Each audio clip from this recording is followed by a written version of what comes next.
దేశంలో ఎమర్జెన్సీ విధించి నేటితో 50 ఏళ్లు పూర్తవుతోంది. ఈ సందర్భంగా ఆనాటి రోజులను గుర్తు చేస్తున్న ప్రధాని మోదీ గత కాంగ్రెస్ పాలనపై తీవ్ర స్థాయిలో విరుచుకుపడ్డారు. నాటి దురాగతాలను భారతీయులెవ్వరూ ఎన్నటికీ మర్చిపోలేరని మండిపడ్డారు. ఈ నేపథ్యంలో ఎమర్జెన్సీ రోజుల్లో తన ప్రయాణాన్ని వివరించే ఓ పుస్తకం రానున్నట్లు ప్రధాని ప్రకటించారు. ది ఎమర్జెన్సీ డైరీస్ పేరుతో ఈ పుస్తకాన్ని తీసుకొస్తున్నారు.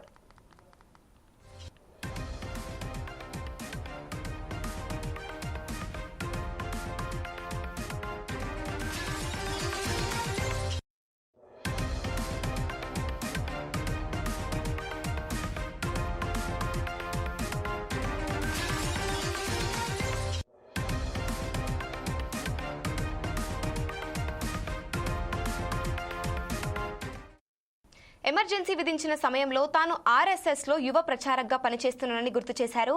అత్యయిక స్థితికి వ్యతిరేకంగా చేపట్టిన ఉద్యమం తనకు ఎన్నో పాఠాలు నేర్పించిందని అన్నారు. అనుభవాలను కూడా మిగిల్చిందని ఆవేదన వ్యక్తం చేశారు. ప్రజాస్వామ్యానికి కాపాడుకోవాల్సిన ఆవశ్యకతను ఈ ఉద్యమం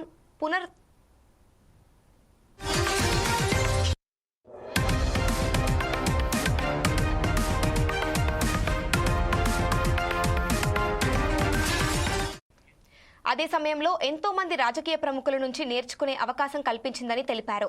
ఆనాటి అనుభవాల్లో కొన్నింటిని సమీకరించి బ్లూ క్రాఫ్ట్ డిజిటల్ ఫౌండేషన్ పుస్తక రూపంలో తీసుకొస్తోందన్నారు. ది ఎమర్జెన్సీ డైరీస్ తన ప్రయాణాన్ని వివరిస్తుందని ప్రకటించారు.